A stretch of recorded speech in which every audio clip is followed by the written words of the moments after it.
नमस्कार दोस्तों। स्वागत है आपका हमारे चैनल पर, जहां हम लेकर आते हैं दिल को छू लेने वाली कहानियां।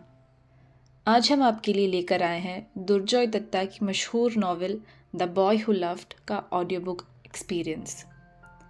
ये कहानी सिर्फ एक प्रेम कथा नहीं है, बल्कि इसमें छुपा है जीवन, प्यार और खोने की गहराई का सफ़र। ये एक ऐसे लड़के की कहानी है जो अपने दिल में एक बड़ा राज छुपाए हुए है। क्या वो अपने दर्द और प्रेम को समझ पाएगा, और क्या उसकी कहानी आपके दिल को छू जाएगी? चलिए जानते हैं इस शानदार कहानी के सफ़र को और डूब जाते हैं इसकी जादू में। दुर्जोय दत्ता ने अपनी इस नॉवेल को जर्नल की तरह लिखा है। तो चलिए शुरू करते हैं। 1 जनवरी 1999। हाय रघु गांगुली, यानी कि मैं आखिरकार मैं कागज़ पर कलम चला रहा हूँ। पन्नों की सिकुड़न, नोक के साथ काटने की आवाज़, स्याही का धीरे धीरे लिखना और अनोखे ढंग से मुड़े हुए अक्षर देखना, ये सब कितना सैटिस्फाइंग है।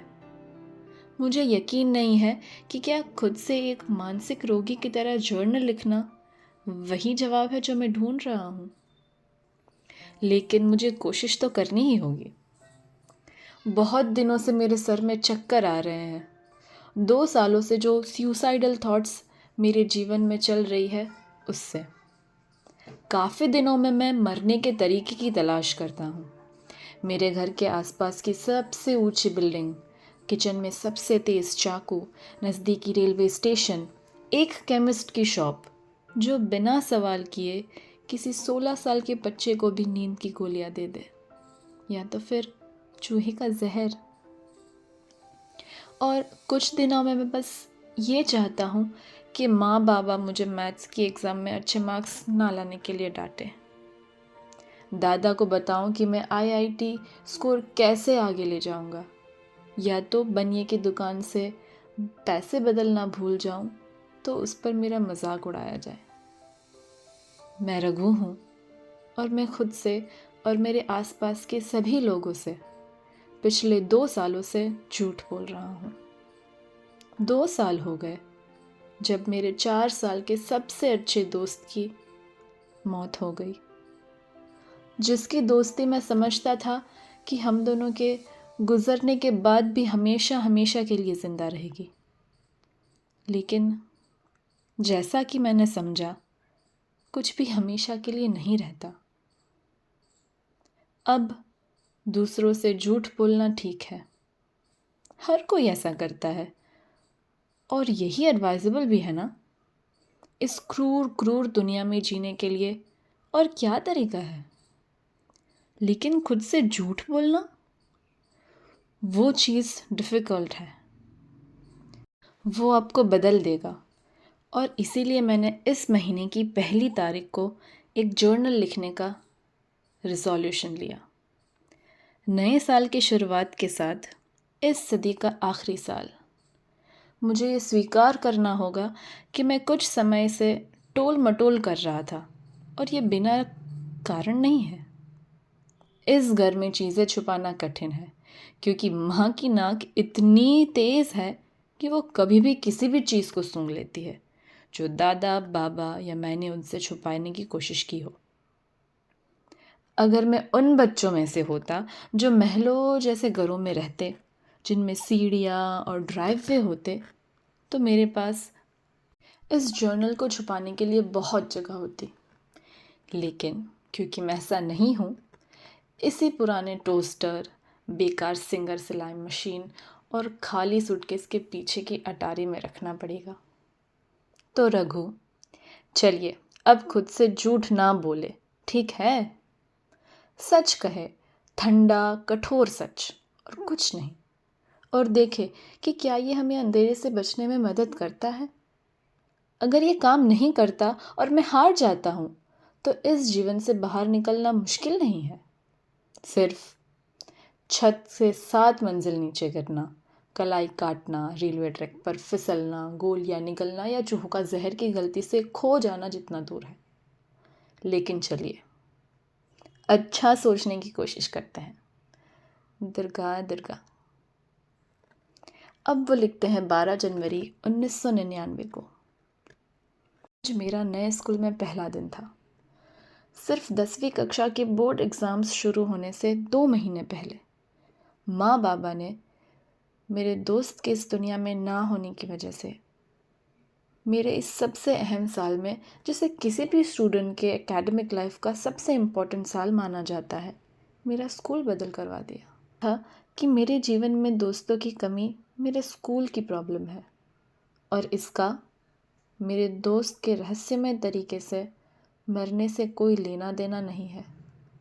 जिसका शरीर स्कूल के स्विमिंग पूल के शांत पानी में तैरता हुआ पाया गया था, वो आखिरी बार मेरे साथ देखा गया था। कम से कम यही मेरी क्लासमेट्स मानती है और कहती है, मगर मुझे ही सच पता है। जब दादा ने मुझे आज सुबह उठाया, परफेक्ट ढंग से सजाकर, ताज चमकते हुए, गले पर टेल्कम पाउडर के धब्बे के साथ, वह कानों तक मुस्कुरा रहे थे। मेरे विपरीत उन्हें खुश होने का अभिनय करने की ज़रूरत नहीं है। क्या ज़्यादा मुस्कुराना पागलपन का संकेत नहीं होता? उन्हें पहले ही लक्षण दिखाई देने लगे थे जब उन्होंने एक निजी क्षेत्र में सॉफ्टवेयर जॉब चुनी थी, बजाय एक सरकारी नौकरी के, जो उन्हें जीवन भर की जवाबदेही से मुक्त देती। दादा आईआईटीएन हो सकते हैं, लेकिन वो हम दोनों में ज़्यादा समझदार नहीं है। क्या तुम नए स्कूल के बारे में एक्साइटेड हो रघु? नया यूनिफॉर्म, नए लोग, नया सब कुछ। तुम्हें तो बहुत खुशी होनी चाहिए। मुझे कभी तुम्हारा पुराना स्कूल पसंद नहीं आया। तुम यहाँ नए दोस्त बनाओगे, दादा ने उस खुशी के साथ कहा जिसे मैं महसूस ही नहीं कर पा रहा था।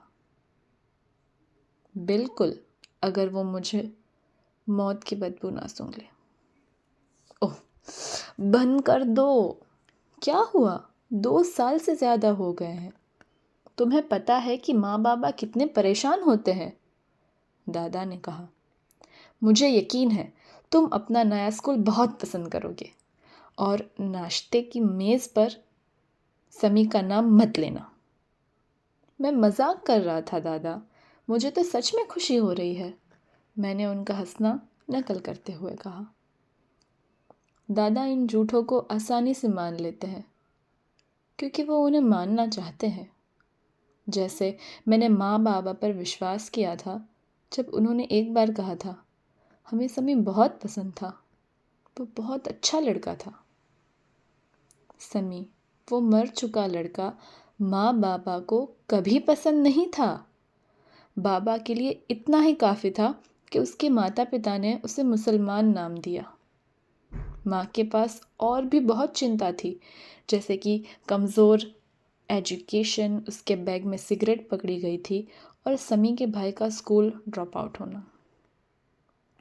समी की मौत के बाद पहले कुछ महीनों में मैं जो प्यार उन्होंने मुझ पर बरसाया, मैंने सोचा कि ऐसा कुछ था जिसे सिर्फ राहत की जा सकती है कि समी वो बुरा प्रभाव अब आसपास नहीं है। अब उसका नाम अपने फ़ायदे के लिए इस्तेमाल करते हैं। समी चाहता था कि तुम नए दोस्त बनाओ, वो कहने लगे। मैंने सुबह माँ के हाथ से खाना खाया। ये समी की मौत के कुछ दिन बाद शुरू हुआ था और तब से ये आदत बन गई है। माँ मुझसे किस दिन कितना प्यार करती है, वो उसके निवाले की साइज से आसानी से पता लग जाता है। आज प्यार बहुत ज़्यादा था। क्यों? क्योंकि चावल और आलू के निवाले बहुत बड़े जो थे और वो मुझे चबाते हुए ऐसे देखती रही जैसे कि मैं एक जीते जागते आर्ट का एग्जाम्पल हूँ। और मैंने खाया क्योंकि मुझे लगता है कि किसी को अंदर की गहरी उदासी को छुपाने के लिए सबसे आसान तरीका ये है कि खाना खाया जाए। एक ऐसा इंसान जो अच्छे से खाना खाता हो, वो रियलिटी में कभी दुखी नहीं होता। जब हम खाना खा रहे थे, बाबा ने भारतीय क्रिकेट टीम की भद्दी फील्डिंग और भारत की विदेश नीति पर एक साथ अफसोस जताया। ये पाकिस्तानी हमारी सीमाओं पर हमारे सैनिकों को गोली मारते हैं और फिर भी अपने क्रिकेटरों को दोस्ती की सीरीज के लिए भेजते हैं। आतंकवादियों को उस होटल को उस बॉम्ब से उड़ा देना चाहिए था जहां ये क्रिकेटर्स ठहरे हुए थे। कम से कम हम इन दरिद्रों से क्रिकेट मैच नहीं हारते, बाबा गुस्से और निराशा में कह रहे थे। ये सही दिशा में कदम है बाबा।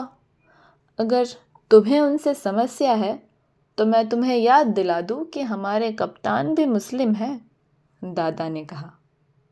यही तो मैं कह रहा हूँ अनिर्बान, हमें तो पाकिस्तान का हिंदू वर्जन होना चाहिए था, हर हिंदू के लिए पवित्र भूमि।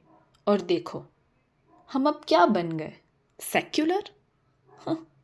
एक कपटी देश वो हो सकते हैं। बाबा का आवाज़ धीमे होते हुए शब्दों के अंदर ही उलझ गया। लेकिन वो अपनी धार्मिक पहचान का सम्मान करते हैं और उसे सुरक्षित रखते हैं, जबकि हम यहाँ अंधश्रद्धाओं की मर्जी के सामने झुक जाते हैं। मुझे यकीन है कि वो हमारा मजाक उड़ाते होंगे। फिर से नहीं, माँ ने बीच में ही दादा के मुंह में निवाला डालकर धार्मिक रूप से चार्ज किए गए चर्चाओं को खत्म किया। बाबा हिंदू देवताओं के आगे प्रार्थना करने गए, हमारी लच्चर क्रिकेट टीम के लिए, जिसे सौरव गांगुली, एक बंगाली हिंदू ब्राह्मण, नेतृत्व दे रहे थे। स्कूल में अच्छा करना, दादा ने जाते वक्त कहा। तो दोस्तों, आज के लिए बस इतना ही। आगे की कहानी सुनने के लिए सब्सक्राइब ज़रूर करें। तब तक के लिए अपना ध्यान रखिए। बाय।